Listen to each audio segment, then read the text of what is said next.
తన సంపాదన తగ్గిపోయిందన్నారు మెగాస్టార్ చిరంజీవి. హైదరాబాద్ శివార్లలో ఎక్స్పీరియం నేచర్ పార్క్ ప్రారంభోత్సవంలో సీఎం రేవంత్ రెడ్డితో కలిసి పాల్గొన్న ఆయన యువ హీరోయిన్లతో డాన్స్ పైన ఆసక్తికర వ్యాఖ్యలు చేశారు.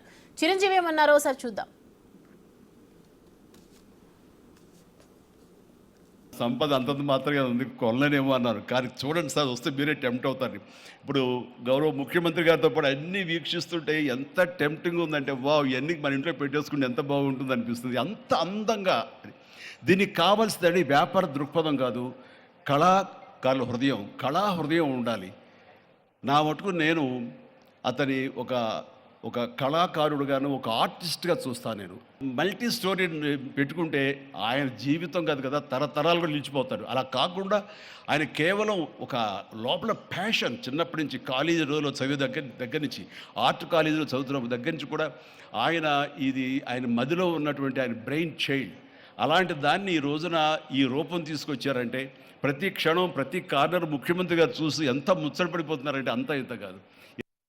ఎలాగ వచ్చింది, ఆదాయాలు వచ్చింది ఆయన అడుగుతున్నారు. నేను కొన్ని అడుగుతున్నాను. అడిగి ఇది షూటింగ్స్కి ఇస్తారా రామ్దేవ్ అని అడిగితే, ఇస్తానండి, కానీ ఫస్ట్ షూటింగ్ మీదైతేనే అన్నాడు. ఇప్పుడు నువ్వు ఆ మాట అన్నావు కదా, ఇప్పుడు కొత్తగా హీరోయిన్ని తీసుకొచ్చి ఆ అమ్మాయితో ఇక్కడ స్టెప్లు వేయాలంటే ఈ ఎండలో ఎలా ఉంటుందేమో తెలియదు. కానీ ఏదో చలికాలం అయినప్పుడు నెక్స్ట్ చలికాలం అయితే చేస్తానయ్యా అన్నారు. ఈలోగా వర్షాలు పడి ఇవన్నీ ఇంకొంచెం పచ్చగా ఉంటాయండి. 1 or 2 years లోపల ఇది అద్భుతంగా ఉంటుంది, కంటికి కనువింపుగా ఉంటుంది చెప్పేసి ఆయన చెప్తుంటే కనుక ఐ కుడ్ ఇమాజిన్. అట్లాగే ఇక్కడ వెడ్డింగ్ ప్లాన్ చేసుకోవచ్చు, వెడ్డింగ్స్ కానీ ఇతర రిసెప్షన్స్ కానివ్వండి, పలు ఈవెంట్స్.